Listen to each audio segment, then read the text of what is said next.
இது சண்டே எடுத்த video. Sunday morning பிரேக்ஃபாஸ்ட்க்கு idli தான் செஞ்சுருந்தேன். அதுக்கு சைட் டிஷ்ஷாக தேங்காய் சட்னியும் சாம்பாரும் செஞ்சுட்டேன். ஃபஸ்ட்டு சாம்பார் மட்டும்தான் வச்சேன். அதுக்கப்புறம் சாம்பார் பத்தாதுன்னு சொல்லிட்டு கொஞ்சமாக சட்னி மட்டும் அரைச்சிக்கிட்டேன். ஆஃப்டர்நூன் லஞ்சுக்கு புடலங்காய் பருப்பு போட்டு கூட்டு தான் பண்ணியிருந்தேன். தேங்காய் அரைச்சி ஊற்றி செஞ்சதுனால காரம் கம்மியாக இருந்தது. அதனால் குட்டி பையனுக்கு இதையே கொடுத்துட்டேன். மோஸ்ட்லி நாங்கள் என்ன சாப்பிட்றோமோ அதை தான் அவனுக்கும் கொடுப்பேன். காரக்குழம்பு வெரைட்டி ரைஸ் செய்யும்போது மட்டும் பருப்பு சாதம் கொடுப்பேன். அதுக்கப்புறம் சுரக்காய் பொரியல் பண்ணியிருந்தேன்.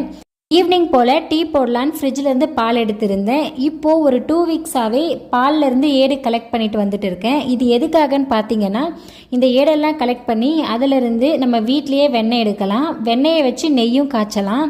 சீக்கிரமாகவே வீட்லேயே எப்படி வெண்ணெய் எடுக்கலாம், அதை வச்சு நம்ம எப்படி நெய் காய்ச்சலான்னு ஒரு வீடியோ அப்லோட் பண்ணுறேன்.